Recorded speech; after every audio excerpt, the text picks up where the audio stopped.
Welcome to this webinar, Poison Prevention. It's not just for Poison Prevention Week. I'm happy to have this co-presented by Parachute and the Injury Prevention Center in Alberta. And we are happy to have a lot of interest in this webinar, a lot of interest in this topic. And I think the conversation today is going to be quite informative and hopefully answer a number of questions that our participants have, as well as be able to share the great information from our partners across the country. So just before we get started, you know the drill, some logistics. We are going to monitor both the chat and the Q&A. If you can post your questions in the Q&A section, Stephanie Cowell is going to be monitoring that. So as we go along through the panel presentations and the panel discussion, if there are questions that you have, please don't hesitate to post those. If you're having any issues, please put that in the chat and one of the Parachute team will help you out.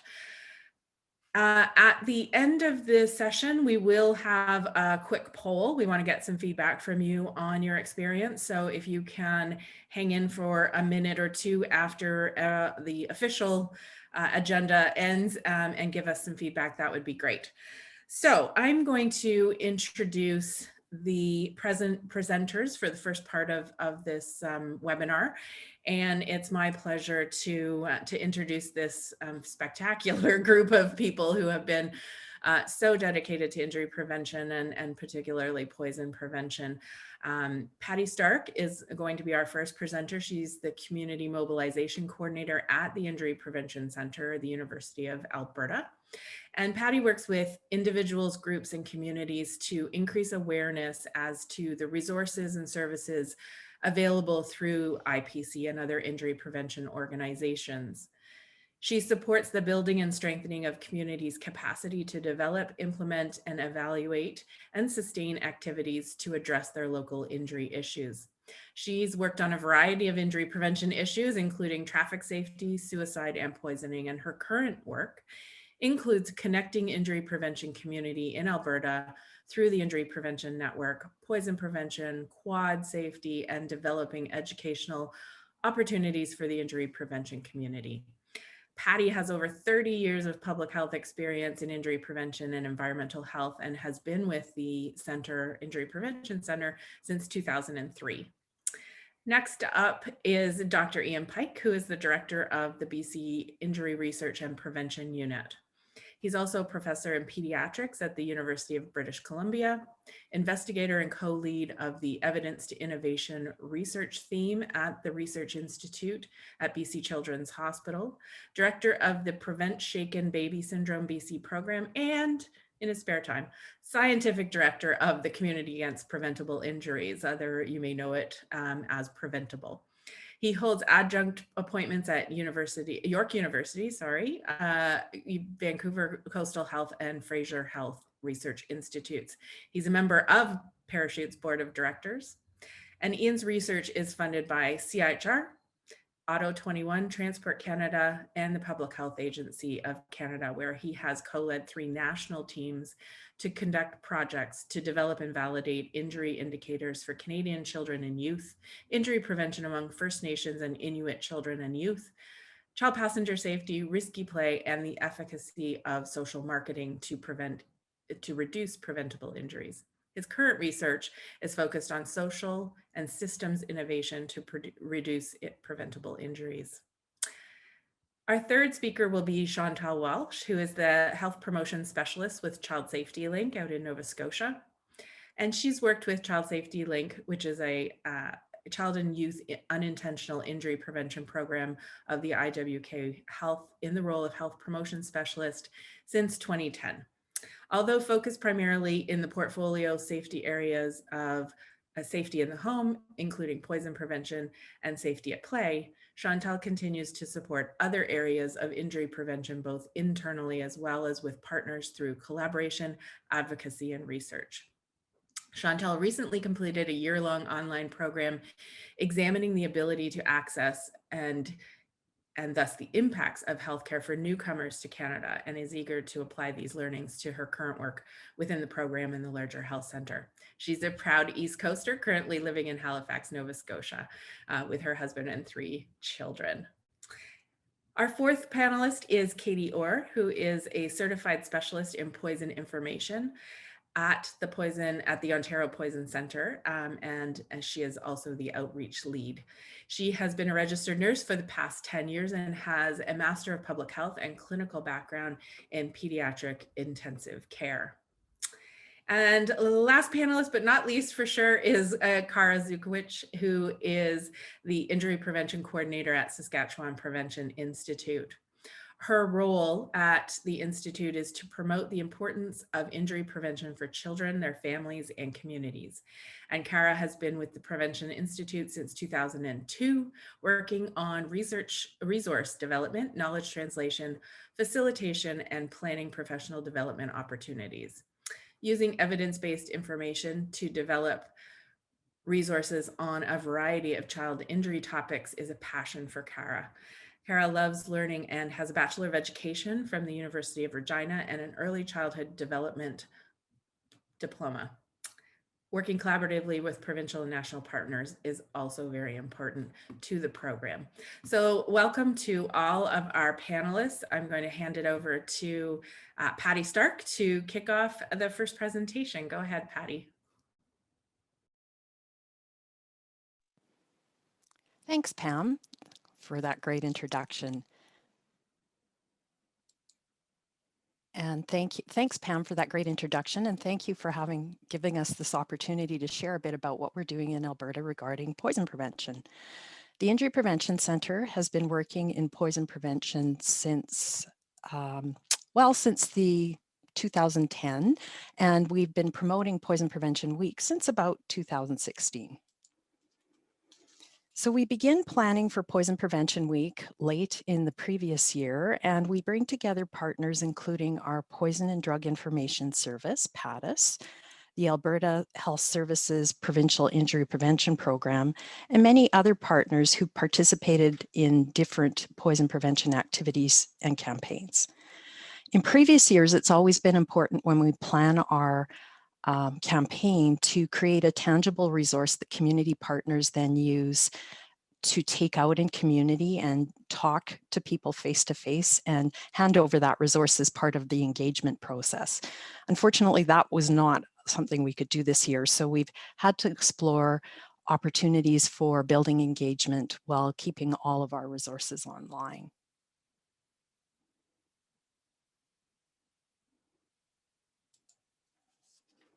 So we did use the national tagline, Poison Prevention, It's in Your Hands, but it was decided on a focus of poison prevention from disinfectants, hand sanitizers, and other household cleaners based on the data that we got from PADIS, where they indicated that they have seen an increase in calls concerning exposures to these products since the beginning of COVID.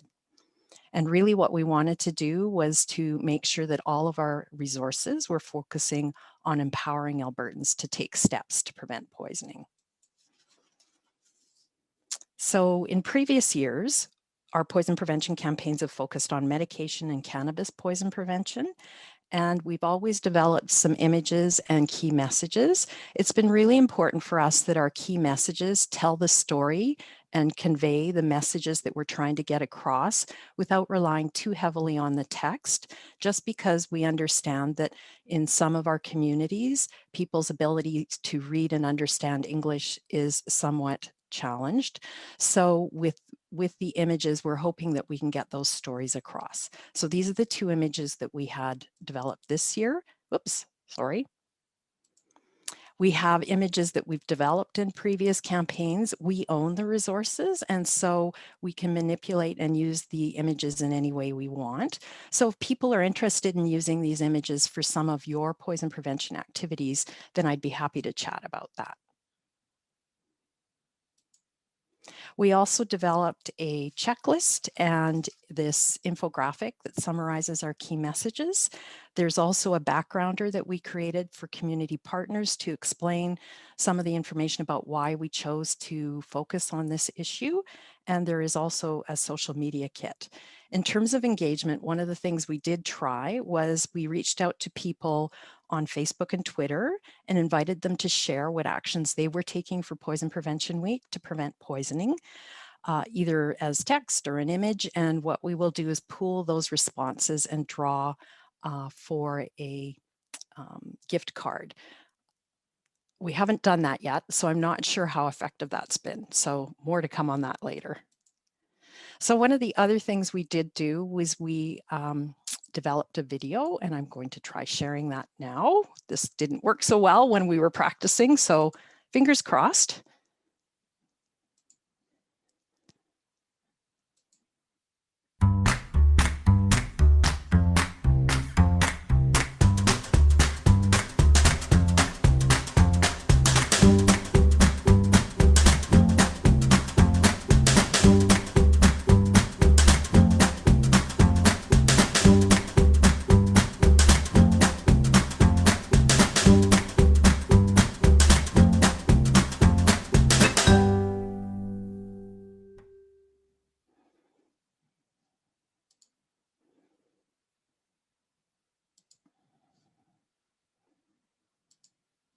So I've just shared our website as well, so you can access all, or you can see all of the resources that we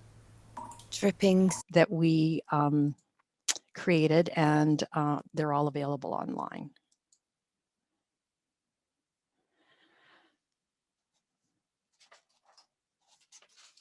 With respect to distribution, every year we've been really fortunate to sort of build our distribution network for Poison Prevention Week. And so this is just a list of the individuals and organizations that we're connected with this year to share resources. As well, we were able to purchase some airtime on Global Edmonton and Calgary to view the PSA.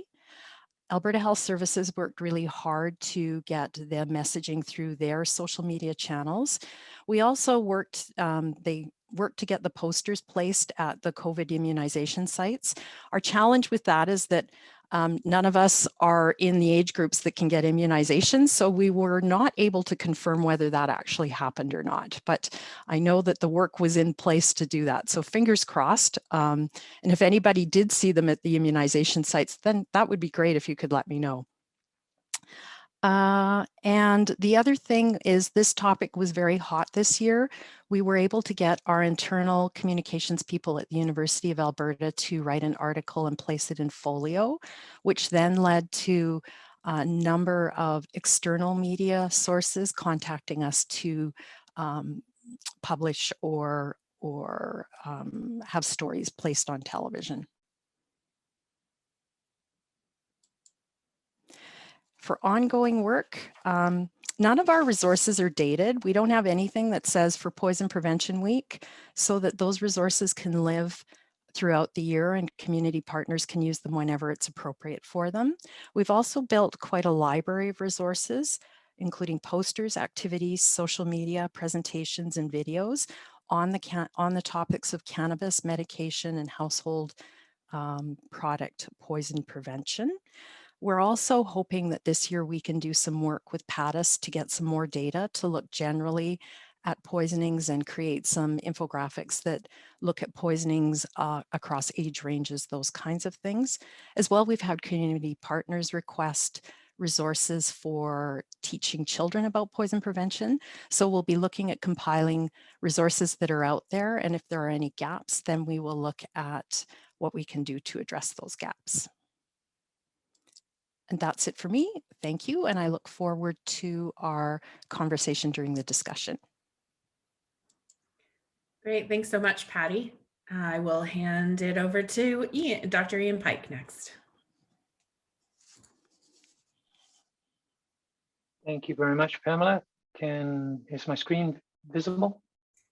Yes, it is. Yeah. Okay. Thank you very much. So first of all, I want to acknowledge and thank Public Health Agency and Parachute in particular for the leadership and the support, the resource around Poison Prevention Week.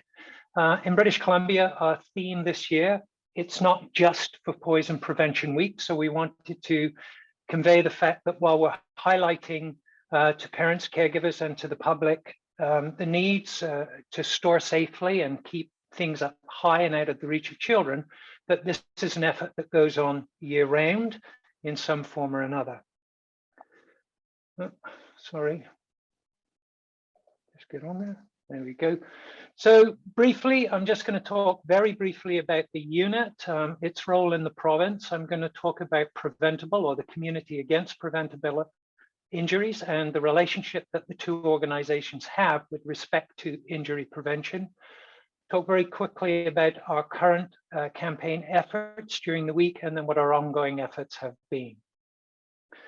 So, introduction, if you don't know, the British Columbia Injury Research and Prevention Unit operates as a partnership between the Ministry of Health and BC government, the BC Centres for Disease Control as a health system representative, and the BC Children's Hospital, UBC, as our research partner.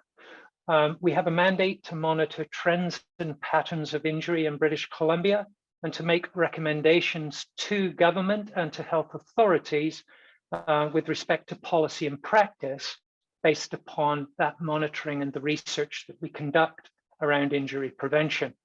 So there are a number of outputs that are listed here on that infographic that you see. Preventable is an organization that's been in existence for the past 12 years in British Columbia. It has a single mandate to develop and deliver a social marketing campaign to reduce serious injury in British Columbia. The BC Injury Research and Prevention Unit and Preventable have a strategic partnership.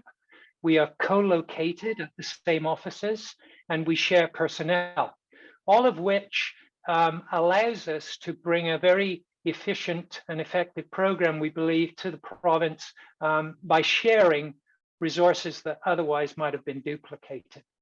And if you're familiar with the program, we take a look at all causes of injury that result in the heaviest burden of serious injury in British Columbia.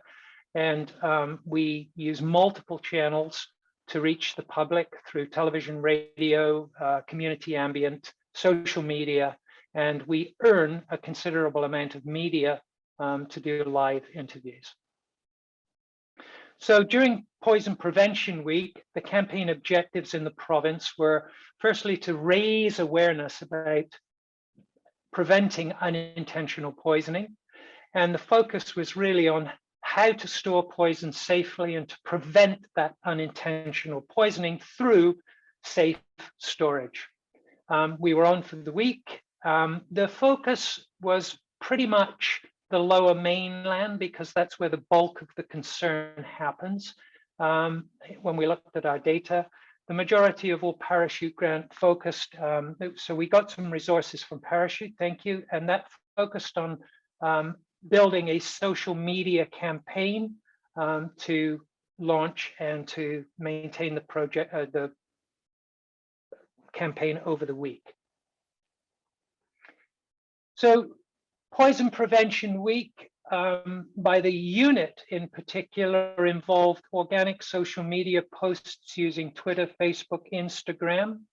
We also purchased some social media which focused entirely on cannabis poison prevention among children, because during COVID in particular, our data from BC Children's Hospital and our monitoring of the situation suggested that cannabis storage might be lax because of the number of poisoning and overdose cases that were presented at our emergencies, particularly amongst children and youth. And so we wanted to focus on that issue. We utilized Twitter, Facebook, Instagram, but that campaign earned considerable media from TV, radio, and these are some examples, the multimedia channel, multilingual channel Fairchild. We did some interior of BC radio reporting, and there's an article being written by the Canadian Press. The infographic that you see on the right is the infographic that was utilized throughout the campaign to promote cannabis poison prevention. Preventable also used organic social media posts on the 3 channels using its platform, and developed a blog post on preventable.ca focused on safe storage of poisons. We also partnered with London Drugs, which is a pharmacy with outlets throughout the province, and with the support of Parachute's gift of cupboard locks, we developed a visual. You can see the tags in this photograph that are about the safe storage of poisons and materials.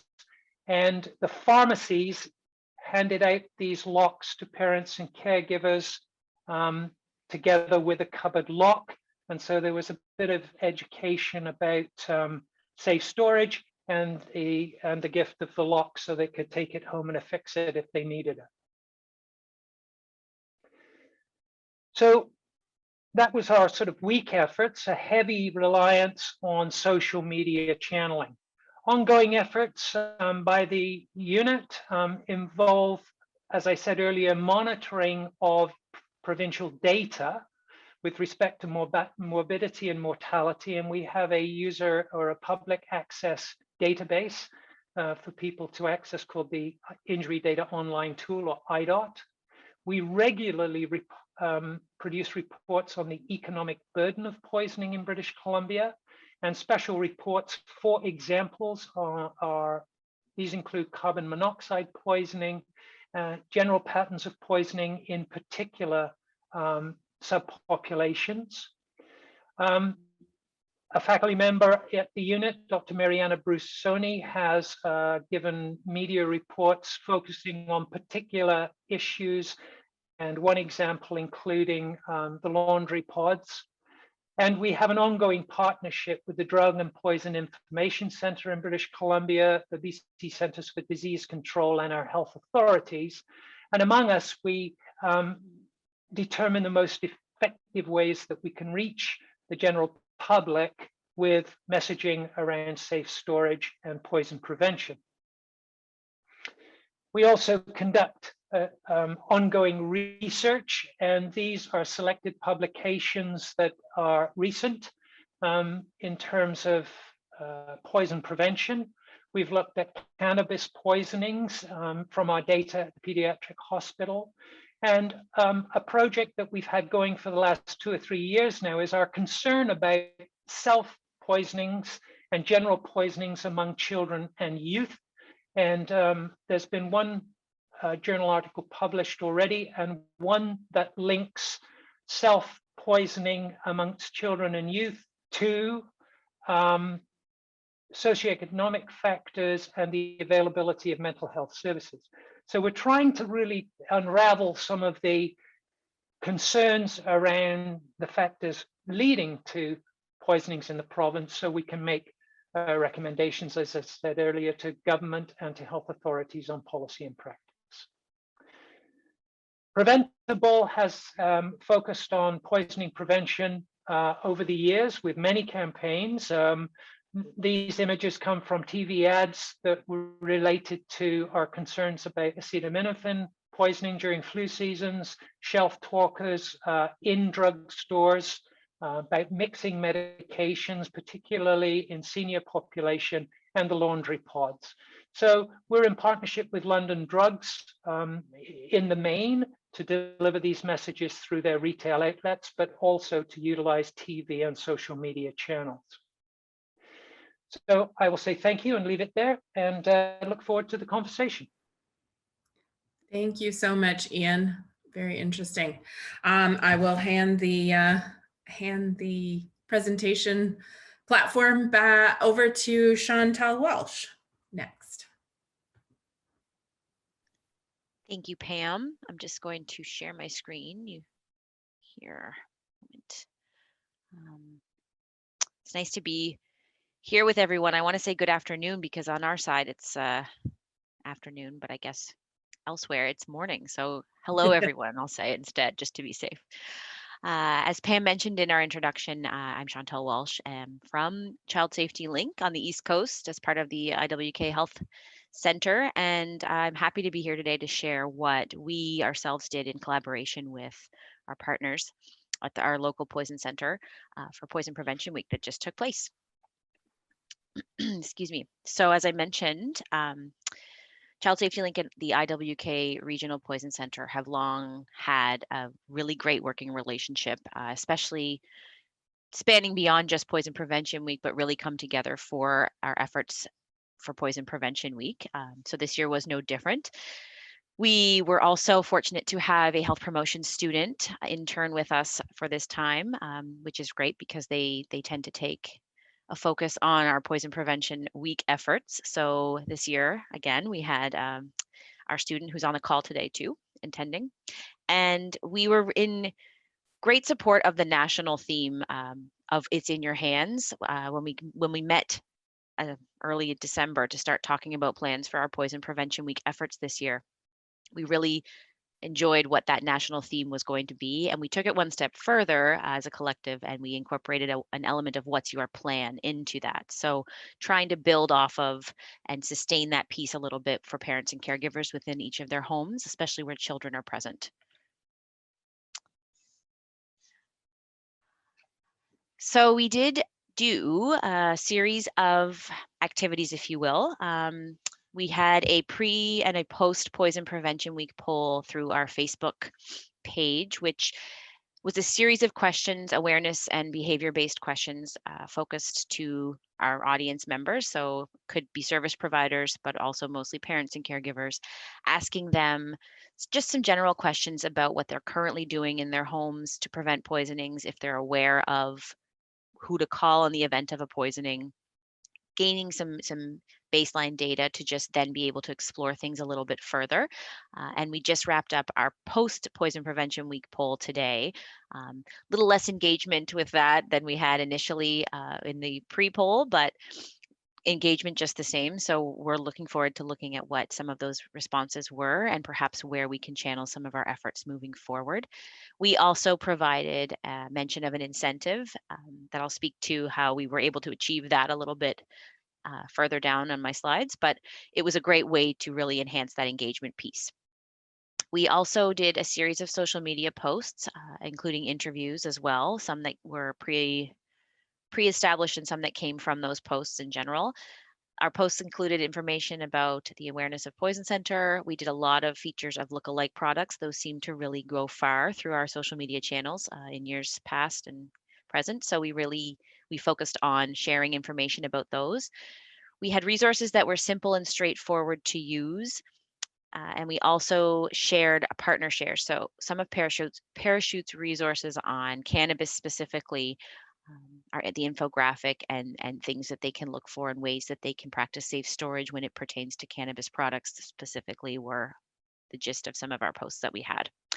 And I also created myself a blog post, was a personal story of a poisoning incident that happened a few years ago to me directly, to my child and I, and just my experience with talking to the Poison Center. So as to mitigate some of that fear, that worry that can be associated with the thought of having to reach out or calling the Poison Center directly in the event of a poisoning. So we posted that to our website as well, and it did receive some good comments, some good shares as a result. I mentioned our health promotion student intern who took a focus on social marketing and looking at some of the existing social marketing campaigns for Poison Prevention Week, past and present, that have been successful. And from that developed some literature, did some research on that, and created a series of resources for us to share that were included in our social media sharing, but also will be followed up hopefully on our website in the months to come. These are just two of the resources that were created, one being a poison prevention checklist, very straightforward and simple to follow, but important to go through. And also the It's in Your Hands, what is your plan? So highlighting specific checks that parents and caregivers can do both with their children if they're older, but also in their own homes to really look at what can be done in their home to prevent poisoning from happening, unintentional poisonings from happening. And just a few of the next steps when it comes to our focus on poison prevention. I mean, we are all in agreement that it's not just about this one particular week. While that one particular week receives a lot of effort and attention, it's definitely something that spans across the year. So our goal has been to explore ways that we can build on this and continue to keep poison prevention on the radar, which is why that theme of It's in Your Hands was so meaningful to us as a group, because we thought, okay, this is something we can really move forward and keep going with, not just for 1 week at a time or 1 week of the year. So it's certainly going to help us inform our future poison prevention week plans to come. The student project specifically was tailored or was created essentially to then be able to map out plans for next year in particular, but over the course of the year, because we certainly do focus on poison prevention year round. We successfully received a grant from Parachute as well. So thank you again very much for reaching out and providing us with a grant to take it one step further. High level plans for using up some of that is to include a mail out to participants, including the incentives. So we are offering a series of gift cards as a thank you for participating in the pre and the post poll. We also will look at mailing out some of the resources and the safety locks that we received to service providers who work with families as a means of continuing to engage with them, but also demonstrate our support and that we are there for them in the efforts that they do as far as poison prevention goes. And also looking into opportunities. We've been successfully participating in some work being done currently in Atlantic Canada with our partner ACIP, Atlantic Collaborative on Injury Prevention, and the environmental health sector or region of Health Canada. We've been looking at some of the ways that we can do some of that work that looks at behavior and awareness, but also looking into opportunities for further consultation work to really drive home the message of poison prevention being a year-round, all of the time thing to keep at the forefront of your minds, and also that it is in the hands of those within homes and of children specifically. Just have my contact information there for you, but I do know we are participating as well in a panel discussion following this, which I look forward to answering some further questions. And just thank you so much again for giving us the opportunity to share our efforts and what we've been able to do successfully this past Poison Prevention Week. Great, thanks a lot, Chantal, and good reminder to anyone participating that has questions. Just a reminder that please put those in the Q&A box. So Katie Orr from the Ontario Poison Centre is going to present next. So go ahead, Katie.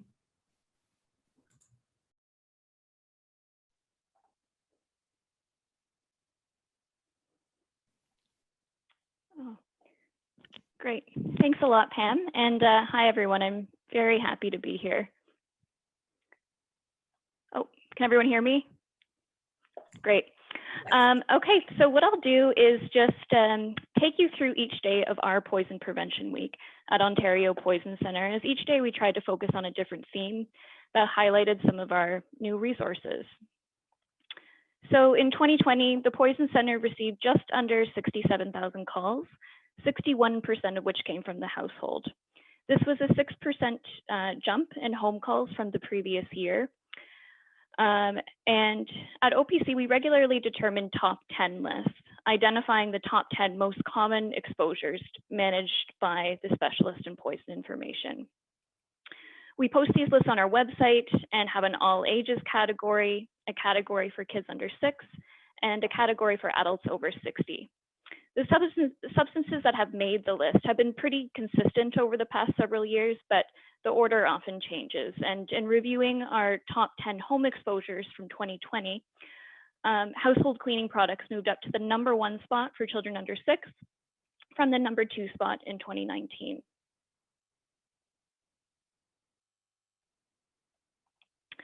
In the all ages category, which is what you're seeing here, household cleaning products moved up to the 3rd most common exposure from the #4 spot in 2019. Now, we all know this isn't surprising. This shift has been a common observation among poison centers, with more families staying at home during the pandemic and with an increased focus on hand washing, cleaning and disinfecting. So this was our focus for the Monday of Poison Prevention Week. And we tried to promote this on our social media platforms, which include Twitter, Facebook, and Instagram. We wanted to bring attention to this and also highlight that it's not just unintentional ingestions with kids that we're seeing, but also unsafe cleaning practices in the adult population, like mixing bleach with acid or ammonia-containing products, leading to inadvertent inhalation exposures to chlorine and chloramine gas fumes. On Tuesday, we featured a true or false series on our social media platforms, which was intended to draw attention to hidden hazards in the home. So products that may seem fairly benign to the general public, but that do have potential to cause poisoning. And these link to the hidden hazards section on our website. So for example, button batteries, which can cause severe burns if swallowed, essential oils, some of which are more poisonous than others, all of which can cause damage if slipped into the lungs, gummy vitamins, which usually contain vitamin A and sometimes iron, which can be dangerous if eaten in large enough amounts. And that's easy to do because they taste like candy for the most part. And then of course, cannabis edible gummies, which leads us to our Wednesday focus, which was cannabis exposures in children. So like other Canadian poison centers, we've been seeing an increase in cases of children unintentionally eating edible cannabis products and requiring hospital admission. In many cases, these have not been regulated Ontario cannabis store products and look exactly like popular cereal bars and candy brands like Skittles and Sour Patch Kids. And these products are advertised to contain sometimes up to 1,000 milligrams of THC per package. So we created a new cannabis page on our website targeted at parents to bring attention to this and to the fact that kids are much more susceptible to the effects of cannabis than adults are, and they can actually get quite sick. So while we of course want to encourage safe storage of these products by keeping them high and locked, we also really wanted to focus on the importance of buying legal cannabis products for the purpose of harm reduction. That's not to say that THC from a legal cannabis source would not poison a child. In fact, given the variability of effects that have been observed, there really is no safe amount that has been established for a child. But we have observed a dose relationship where an ingestion of more than 5 milligrams of THC per kilogram of body weight was reported as more likely to require a hospital admission. So for example, if an average size 15 kilogram 4-year-old were to find and eat a package of legal cannabis gummies, which can contain maximum of 10 milligrams, they would have consumed just under 1 milligram per kilogram. Now, in a case like this, we would still likely recommend observation for this child in an emergency department, but we'd be less likely to see significant symptoms requiring a hospital admission. Now, on the other hand, if a child ate this snack-sized package of Skittles, this one claims to have 400 milligrams, they'd have consumed almost 30 milligrams per kilogram. And that could result in an entirely different clinical picture, one where the child ends up intubated in an ICU. So by highlighting the differences between these regulated and unregulated cannabis products, we hope that this does discourage use of these more dangerous products that we're seeing.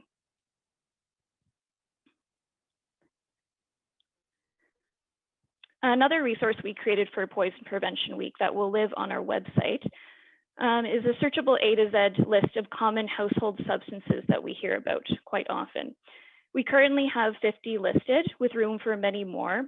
And each substance includes a description, its relative toxicity risk, the expected symptoms following an exposure, recommendations for home treatment prior to a call to the Poison Center, and a prevention reminder at the end.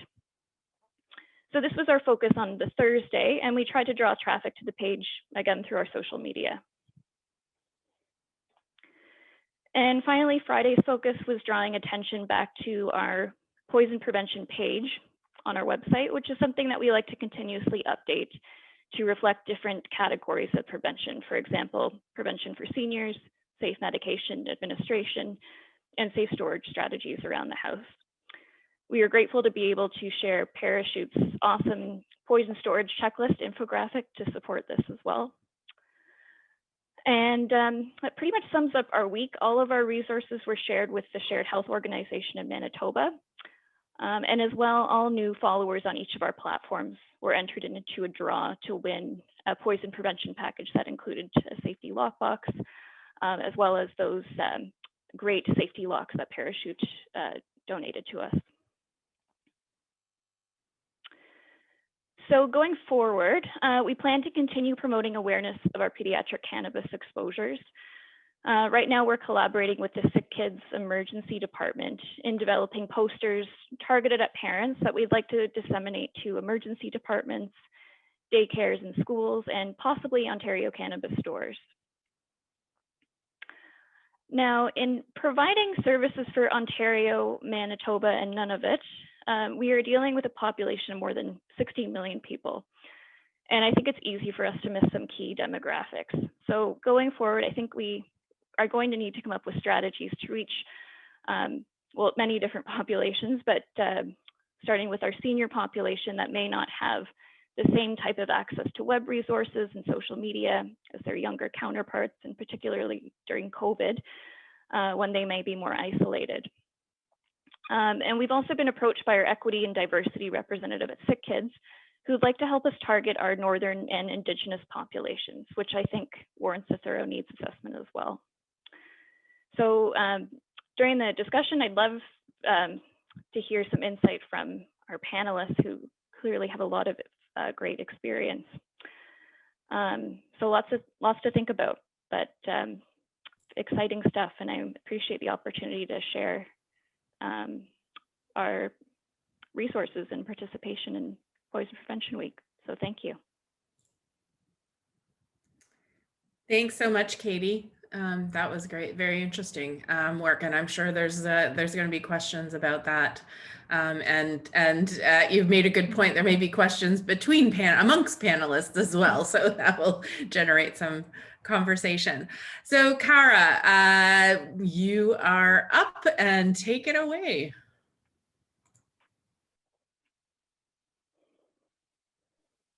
Thanks, Pam. All right. Well, thank you for the invitation to participate in this panel discussion. We were excited to participate in Poison Prevention Week, as we do every year.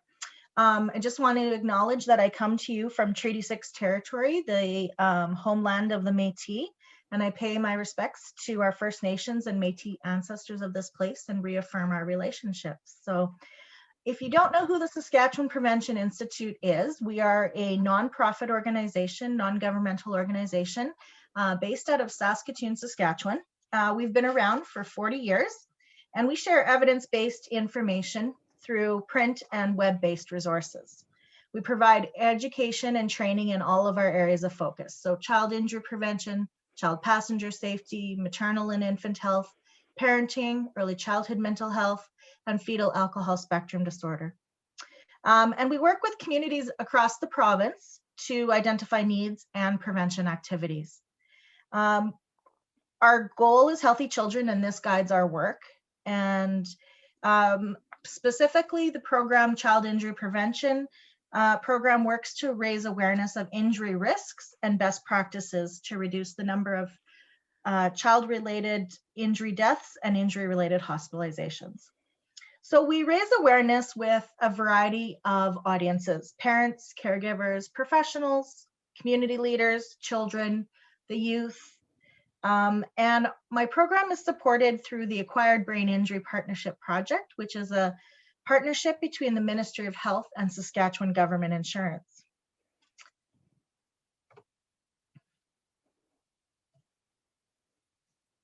Flip slides here. There we go. So we developed a series of resources for Poison Prevention Week this year. And the first one is this Poison Prevention Guide. It's primarily for teachers in kindergarten through grade 4, or any community leader or educator that works with children and families.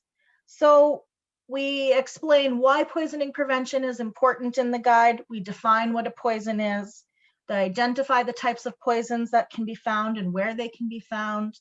We describe ways in the guide to stay safe from poisons and ways to protect younger children from poisoning and what to do if a suspected poisoning occurs. And we included the connections to the health curriculum here in Saskatchewan. On our website, we updated the content to include the hazard symbols, some new resources for teachers, educators, community leaders to use to promote the week. So some imagery, but also some activity sheets for children. So we talk about being a superhero, and that was sort of the theme that we took a play on this year. Was it's in your hands, you have the power to prevent poisoning. So we rolled with that theme, and we used superhero imagery throughout all of our resources.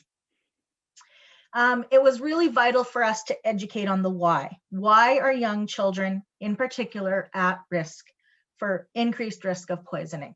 So we addressed that through our website content and throughout all of the resources. As the other panelists indicated, we connected with partners across Canada, and we really wanted to focus on contributing to that development of that consistent messaging. We certainly took a child lens to this theme, and we used social media, as did everyone else, to really promote and engage parents and caregivers on the tangible hands-on things that they can do to prevent poisoning. So here is one of the images that we took for social media.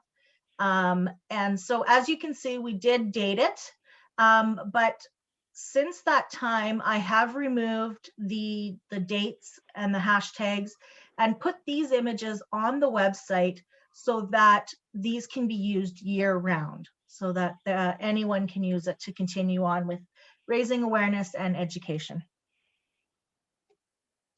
Here's just another example of one of our social media images where we took that superhero theme and gave people really tangible things that they can do, actionable items.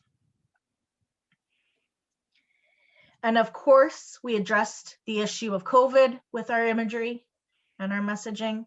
And as we know, the calls have come in around the increased use of hand sanitizer and cleaning products due to COVID. And another one that we did. And of course, we continue to update our resources, our web-based resources, and provide those free of charge, of course, for our people in Saskatchewan. And we'll continue to update our resources as the evidence states. We plan to empower parents and caregivers by providing them with some general information as well on child development and general injury prevention concepts and principles.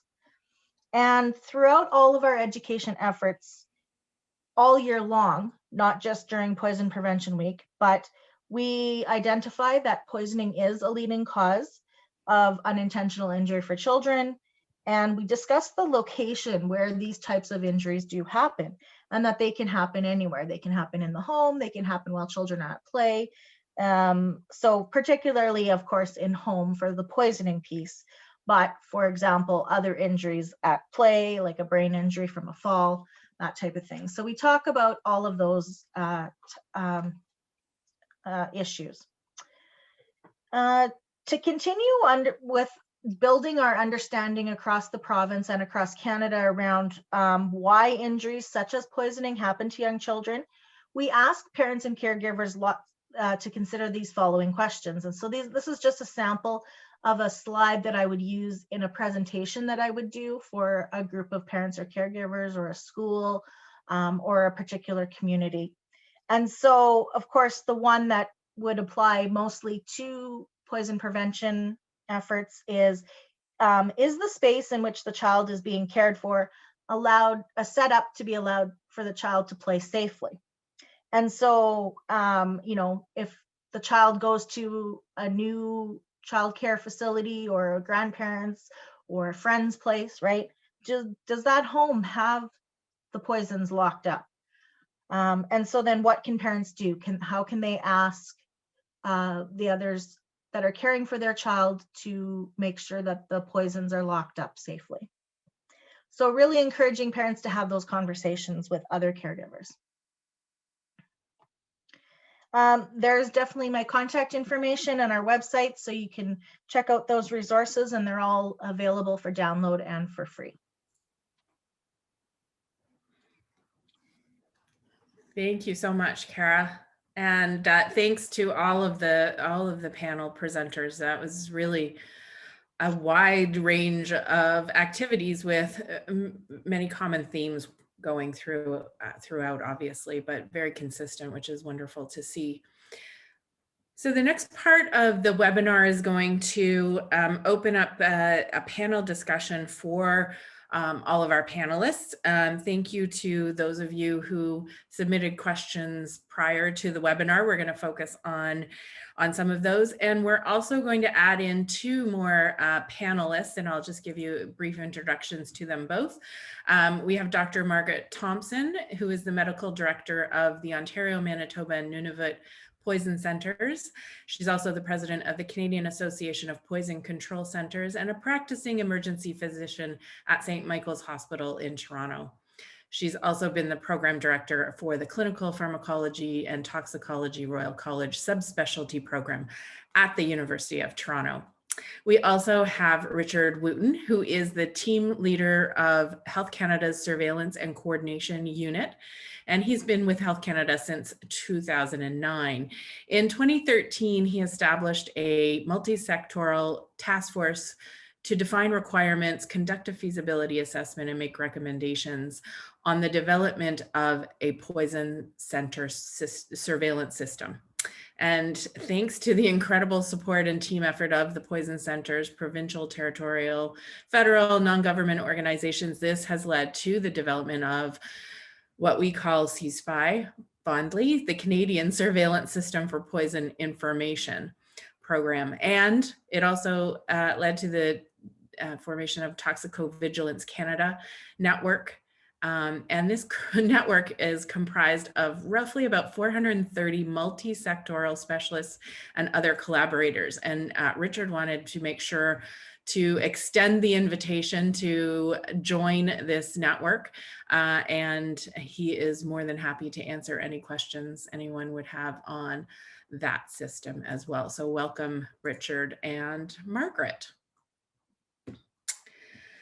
So I'm going to turn to some of the questions that came in, and maybe I will kick off with one that focuses on multi-sector collaboration, and maybe give each of you a minute or two to respond to that question. So maybe I'll hand it over to Dr. Pike first. Did you want to answer or provide some comment on how can multi-sector community collaboration work to advance poison prevention efforts?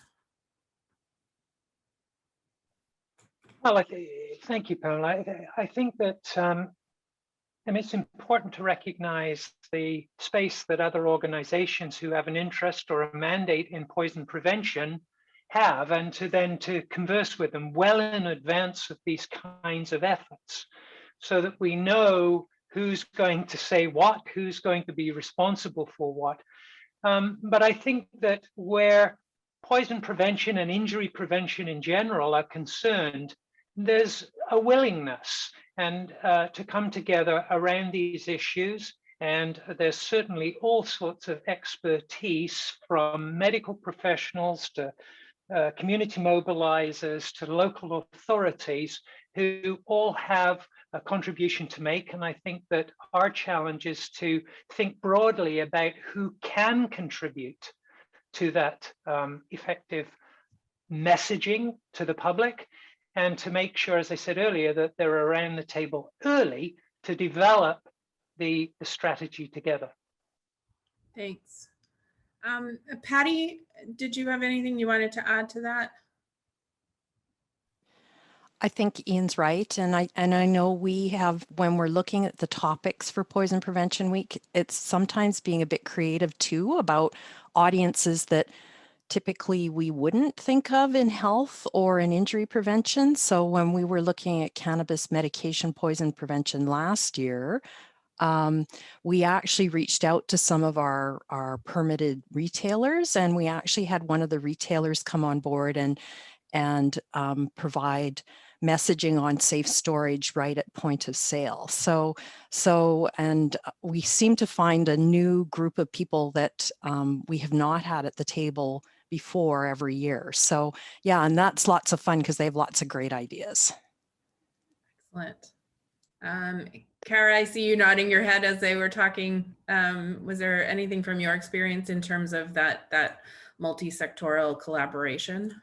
That's been a big focus for us in Saskatchewan, is to collaborate not only provincially, but nationally as well, to get that consistent messaging out there, and then take our own spin on it, right? So wherever our expertise lands, that's where we then spin it. And then, you know, certainly direct, if we get questions about other topics, direct to BC or direct to Nova Scotia or direct to Ontario, wherever those expertise lies. So great.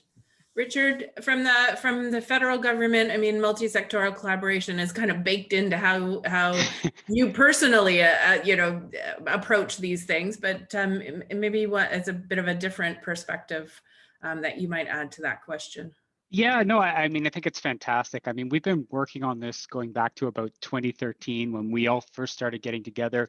And going back to 2013, you know, poison centers, injury prevention centers, and others were exchanging business cards and just getting to know one another. The distance that we've traveled since then, I think, is quite remarkable. And, you know, supporting everything that other panelists have already said. You know, take the example of COVID-19 related exposures to bleach, cleaners, and hand sanitizers.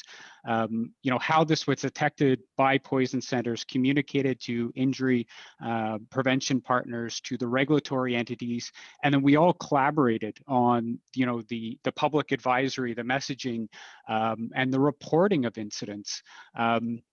You know, a hazardous product was detected by a poison center. A stop sale distribution was in place 5 days later, which, you know, historically in Canada, that hasn't happened. And if we compare our current status to 2012, when the detergent packets first came on the market, our ability to detect the harms, to share the information, and collaborate at the pan-Canadian level, I think is just phenomenal. And the fact that injury prevention centers were contributing to the wording that Health Canada used on the public advisory on bleach, to say, you know, the wording here is technically correct, but it would be easier for the audience to understand it if you explained it this way. We all come to the table with skills, and when we work together, we're stronger. And I think that's really the basis of what we're trying to do with Toxicovigilance Canada. If you see something, say something. If you have information that could be useful to somebody else, share it. We're all in this together. We want to support one another, you know, sort of go Team Canada. So. Thank you, everyone, for all of your ongoing support and collaboration. It's just a massive team effort, and it's a joy to work with everyone on this initiative. Thanks, Richard. Chantal, you know, I know Child Safety Link, you know, has lots of connections and networks, stakeholder networks, particularly on the poison issue. You know, is there anything that you wanted to highlight or point out around that collaboration efforts in the Atlantic region? Certainly. If anything, I would have to say this has been probably my 10th year of focusing on Poison Prevention Week. And besides just being excited and looking forward to the theme and being able to really bring that creativity, like Kara was sharing, forward, we had far more engagement, or far more reach, if you will, nationally, approached to participate or just kind of share some food for thought on a committee with Patty Stark, what they were doing out west. So just having those conversations, and I guess being at the table to have those conversations and work together to really bring it forward, not just that one particular month of or week of March, but year round. I would say this has by far been such a great example, or probably the best example I've seen anyway in my time working in this field of coming together collaboratively and really working together to bring this forward. So I'm proud of the work that's been done, and I look forward to where we can go from here. Thanks. Dr. Thompson and Margaret and Katie, I'm going to sort of transition a little bit because it does have more specific focus, this next question, but it does talk to, or there is an element of that multi-sectoral collaboration baked in with some of this stuff as well. But there was a question about child-specific information on cannabis edibles toxicity. And I wondered if you might, talk to what you've been seeing through the Ontario Poison Centre on this particular issue that obviously has been front and center in all of our minds in the last number of years as it increased its visibility for the public and that. Margaret, maybe you want to start, and then I'll hand it over to Katie as well. Oh, I was going to offer that Katie could do it first. Oh, all right. Well, Sure, she has more of the go ahead. frontline perspective, as she's, does answer the phones as a major part of her role at the Poison Center. We get involved as the toxicologist when it gets to be, a patient who is very sick, but I'll let Katie give you some examples of what parents complain about when they discover that their child has gotten into an edible. Great, thanks. Go ahead, Katie. Thanks. So as I mentioned, and I don't have specific stats on this right now, but certainly in my experience on the phones, we've just been getting more and more of these calls about kids getting into these unregulated products that have so much, or claim to have so much THC in them. So it really doesn't take much to sometimes cause symptoms for these kids. So parents, I don't think they quite realize when they call that it is something that is somewhat of an emergency, because for most of these calls, if not all of them, we do suggest taking the child into the nearest emergency department so they can be observed, just because these effects are so variable. We don't know what's going to happen. And oftentimes the parents don't know how much the child has necessarily gone into. So usually when a parent calls, their child is quite drowsy. So that's the most common initial symptom that they would see. And I think because they're more or less themselves, just a little bit drowsy, they don't necessarily take it as or think it's a serious scenario. They think, oh, it'll just take a couple hours. My kid will snap out of this. But again, there's so much we don't know. And there are many cases where the child gets worse and then they become more and more drowsy. They can't manage their airway properly. And that can persist for a long time because the kids metabolize these very differently. With the edible products, the metabolism is also quite variable. So they can be symptomatic sometimes for a couple of days. And that's before they would contact you. There's a sort of a related question that maybe comes up as I listen to you answer.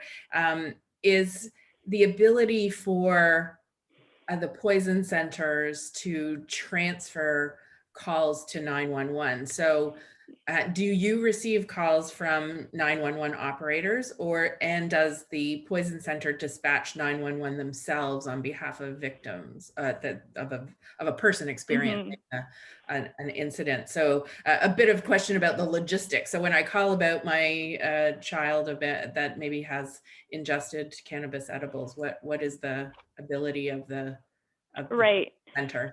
So yes to both. If it's a scenario where the parent is, they're having difficulty waking their child, we would tell them to call 911. If they were distraught, they were not capable of doing that themselves, then we would loop in, call 911 on their behalf and stay on the phone until an ambulance was dispatched and the paramedics were on scene. And then alternatively, we do often get calls from the 911 operator. In a case like a cannabis exposure, we would never advise that they cancel the dispatch. I mean, depending on the symptoms, we may say, it's fine for the parent to take the child in themselves.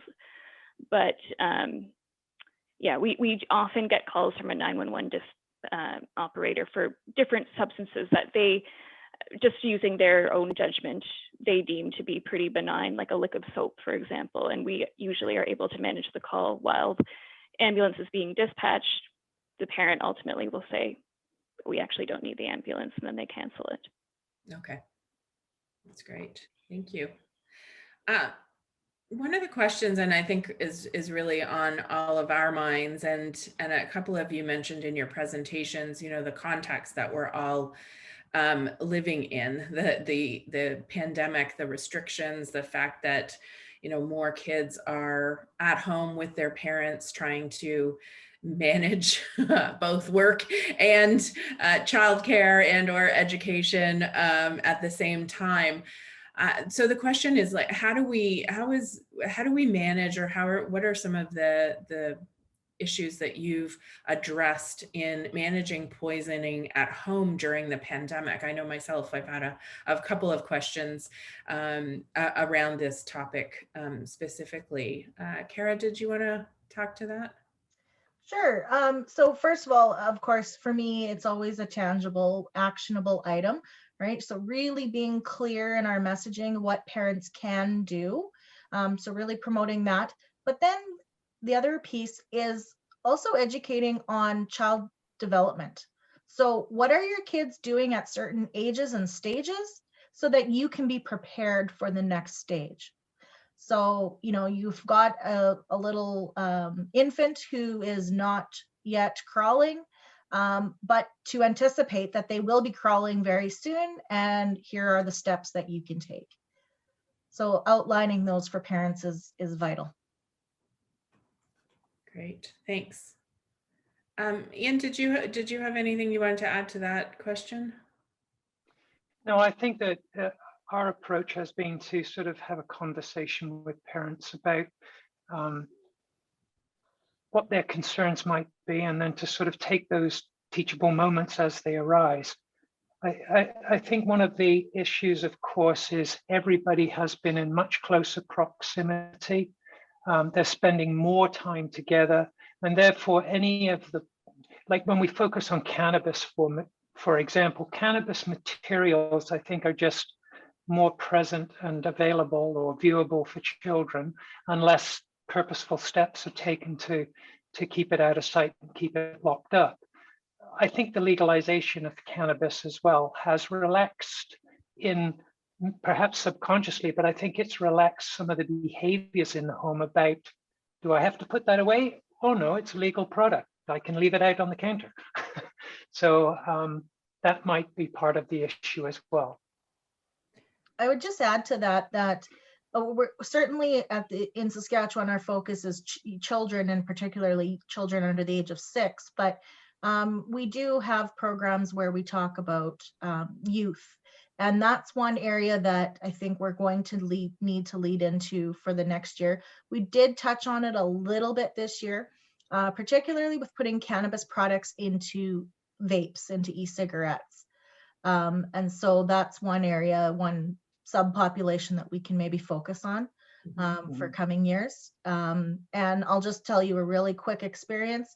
It's a personal experience. My daughter in 2019 experimented with a vape for the first time. The vape that she was given did contain THC, quite a high concentration of THC. The boys that gave it to her told her it was called a dab. So a cotton pad soaked in THC oil and ingested through the vape. So, and she did experience an overdose and was taken to hospital. So, and as Katie was mentioning, small amounts can affect children and affect them differently. And so that unknown, how they metabolize it. She didn't eat a lot that day, so she was very sick. And yeah, it took a good week for her symptoms to go away. Yeah, it's scary. It's scary, as you say, the different reactions that they have. And one of the things that came out, and Patty and Chantal, maybe I'll direct this one to you.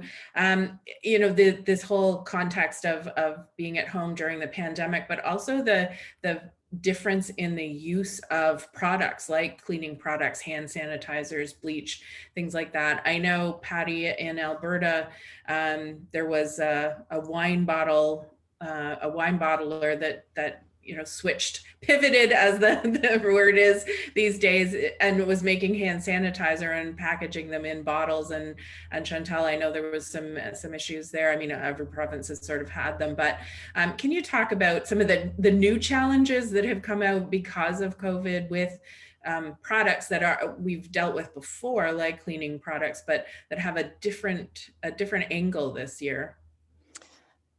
So, yes, I know we had wine bottles, we had cans of beer that were hand sanitizer, and we had even bottled water. I've got one of those sitting downstairs. I use it for teaching purposes. So it's been a challenge. I think the other thing too is that perhaps we've become a little bit lapse in terms of our understanding that these household cleaners can be dangerous products.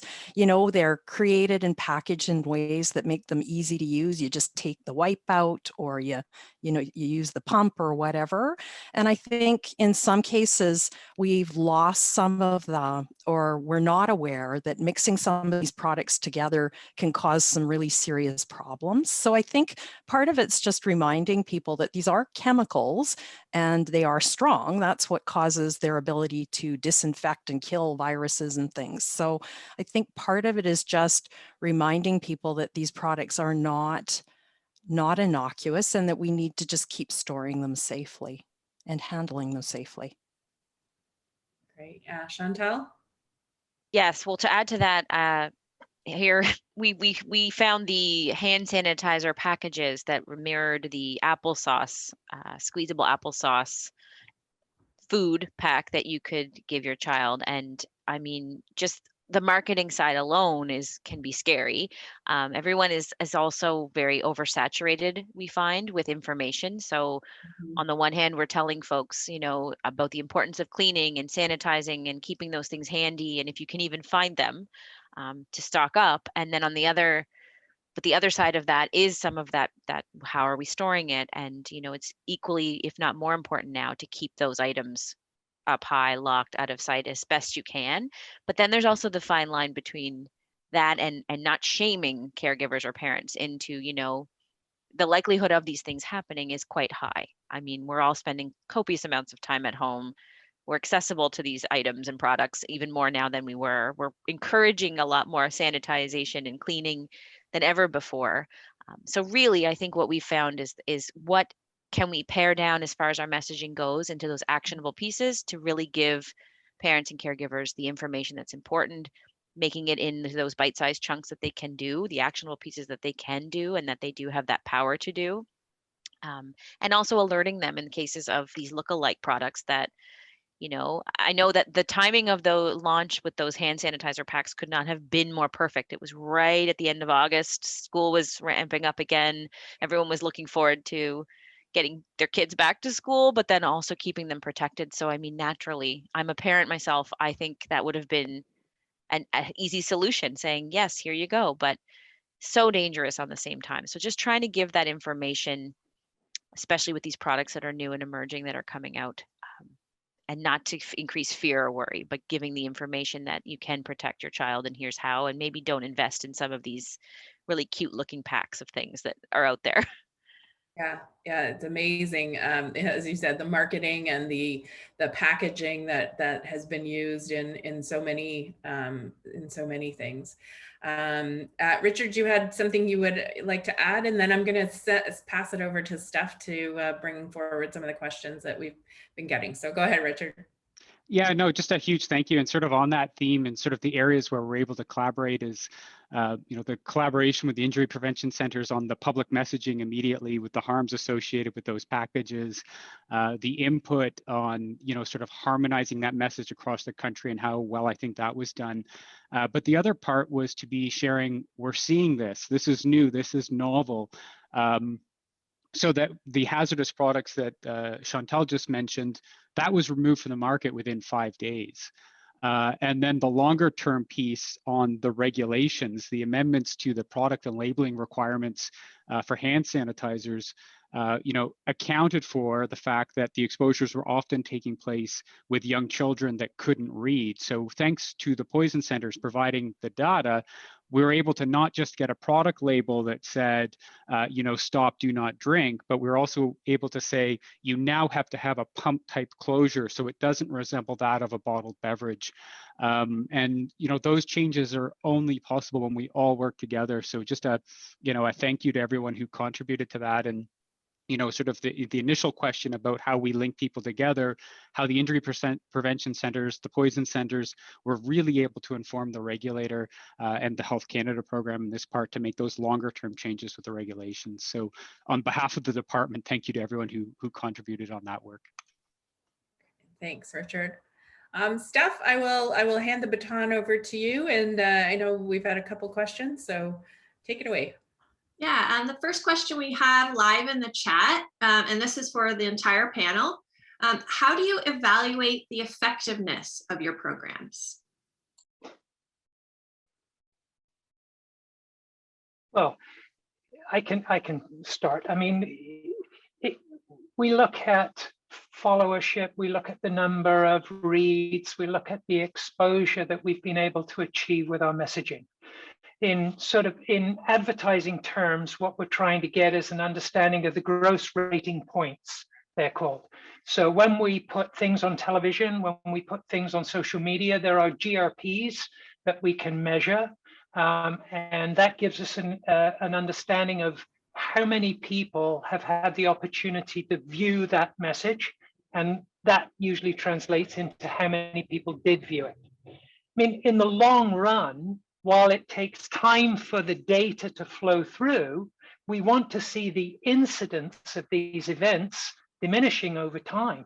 We want to see that there is an association between our campaign being implemented and then decreases in the incidence, perhaps of presentations to ERs, the number of phone calls that go to drug and poison information centers. And of course, in the long run, we want to see a downtrend in the hospitalizations and mortality. So all of that evaluation plan is a long and involved process. I think proximal measures like, did you like the campaign? Did you see it? What can you recall? Gross rating points, they're all things that we have to do to ensure that we're confident that those are pointing us down the longer road of evaluation so that we can see the more distal measures like presentations, like calls, like hospitalizations.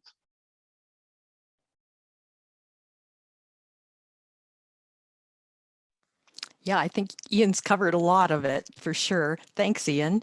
And I think one of the other things we've asked community partners to do is if they have stories when they are connecting with people that link to either something that happened to them regarding that kind of a poisoning activity, or perhaps they talk about having heard something and now they do something a little bit different. It's another way that we can connect, or that we can collect a little bit more information in time, but it is a long process and it has its challenges for sure. Mm-hmm. Yes, I would. we Oh, don't have sorry, a formal evaluation for our program specifically. We do all the things as Ian mentioned, and as Patty mentioned, in terms of collecting anecdotal stories. That's important. But for us, it's pivoting, I guess. So now we've learned from this year. Now what do we do and adapt our strategy for next year, but carry on the same consistent messaging as well, and then evaluate over time any changes.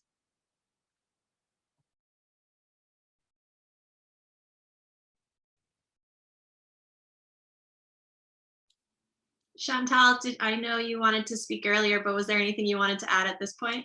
Waiting for my little turn, right? Just to echo what Cara shared, I mean, it's true. Evaluation is one of those things that's super important, and yet we tend to we tend to sort of wait until the end or the last minute to kind of look at it as a whole. So I would say that part of our plan at Child Safety Link for this year's student project was to really get and collect as much baseline data as we could as far as engagement goes through social media, to then help inform what we would do kind of carrying onward. So it's not a full blown evaluation plan by any means, but essentially it's going to give us something a little bit more to go on in years to come. We do also, I mentioned, have a really great relationship with our Poison Center, and they are extremely instrumental in sharing with us trends that they see, calls, and if there's been increases or decreases, and what particular pieces of information they can share from those calls specifically. And that also does anecdotally help us with our messaging and with what we focus on moving forward too. So it's not a formalized plan by any means, but it's certainly something that we are acknowledging we need to do a little bit more with in a timelier fashion, and have it on our radar for sure. And just a follow-up question to this question, perhaps Katie could speak to this from a Poison Center perspective. In terms of looking at the actual exposure numbers, is that something that you look at and evaluate following these types of efforts, and see how those move along the way? You know, historically, I'm not sure if we have, but certainly that would be a great way of some form of evaluation from our end. You know, I'm quite new to the outreach role, so I'm gaining so much insight from our panelists. This is great. But yes, you know, we can easily look at our most common exposures quite quickly. So I think that's something that's definitely doable for us in the weeks and months following our campaign. Excellent. Oh, I think Richard would like to speak, but after that, Pam, I'll hand it back to you. No additional Q&A questions in the chat at this point. So Richard, over to you. Yeah, just one really great example of the Poison Center data, thinking of cough and cold preparations. And, you know, for children, I think under the age of 5, this used to be one of the most common reasons for a call to a Poison Center. And sort of following changes to, you know, sort of the regulations around cough and cold preparations, you can look at the Poison Center data and see that quite drastic decline. So, you know, just to highlight the value in that Poison Center data, and you know, having the ability to have Poison Centers to raise their hand and say, I'm seeing this, like this just happened, and then to be able to connect it across all of these injury prevention partners just enables us to all work together. So another example. I'll turn it back to you, Stephanie. Yeah, that's great. Thanks. I'll take it. I'll take the reins back. But Margaret, I was thinking about exactly what Richard was saying. Like the Poison Centers are so key in identifying those emerging trends, like what has been the impact of, you know, legalization of cannabis, and you know what. And Richard, I think the response, like you illustrated, of once we see those issues, how fast can we get them off the market or get changes to the products? So Margaret, I don't know if you wanted to chat a little bit about that experience, you know, not directly related to evaluation, but actually the precursor to evaluating is we need to know what's happening. So Pam, can you start your question over? It was a long-winded. You didn't follow that long and winding road. So my question was, like, what has, I guess even in the last year, what has been the Poison Center, at least from Ontario, but I know you talked to other Poison Centers. I mean, there has been a shift in your ability to give us some of that information about whether the new trends that you're seeing and the action that we've been able to take has been incredible. So what's your experience really been in plugging all of those components together. Like before you were seeing these things, what do you do about them? You have obviously limited resources to address some of those issues. So I think it's partly the collaboration that we've been talking about this whole time, is that, you know, prior to 2013, when Richard and Health Canada came on the scene, that were so keen on helping us improve the care for the poison patient and improve prevention for Canadians. If we had an exposure that we were worried about, we had one contact who worked in the Health Canada, who in the Toronto part of Health Canada for product safety division, and we would try and get a hold of her. And if she wasn't on holidays, she might answer in a week because she was often out in the field. And we had nobody that we perceived that we could go to. And so now with this collaboration of Toxicovigilance Canada, we have a whole bunch of contacts that come through Health Canada. We have partners like Parachute. And we know that we had you as a partner when it was just Safe Kids Canada. But prior to that, we didn't know where to go. And now we have the ability of stats as well. So if I see something, or Katie sees something, or one of the other specialists sees something that's, you know, called through to them, they want to know, well, is this a trend everywhere?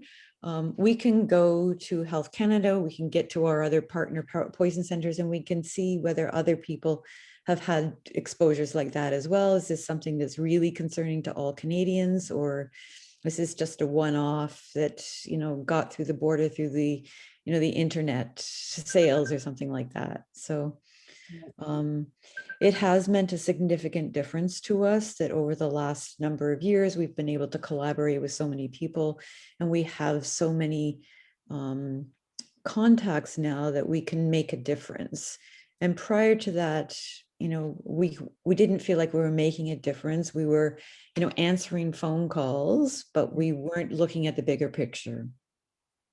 Right. And it's sort of the two puzzle pieces, or however many puzzle pieces it is, coming together, right? Because we, and I'll speak for the other prevention specialists on the call, is we need that information. And it's not just, the numbers are one thing, but the type of information that you're able to give us, like the context, the products, how they're getting them. Are they in their original containers? Are they packaged like you know, a Skittles package or whatever? Is it packaged like a product that you would look at and think that it was candy and stuff like that? That is so important to the work that we do, because then it really allows us to pinpoint what the prevention strategy is, and what the messaging is.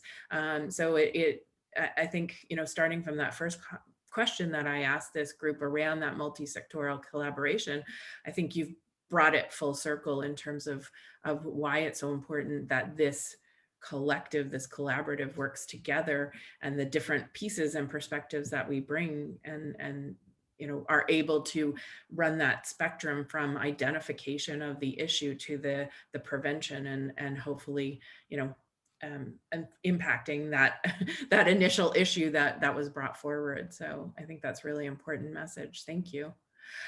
So we are 1 minute left. I don't want to run over, and I apologize. We didn't get to all the questions, but we got to most of them. So I want to say a huge thank you again to all of our panelists, to all the participants who submitted questions and who participated today. We've been getting some great feedback in the discussion in the chat line, that people have found this really informative and interesting. So thank you so much for participating. I'm going to hand it to Michael now to do the final that evaluation survey. It's really important to us to how we present these webinars and what we present with. So if you could take a moment and do the poll before you sign off, that would be great. Thanks everybody for joining us once again, and we'll see you next time.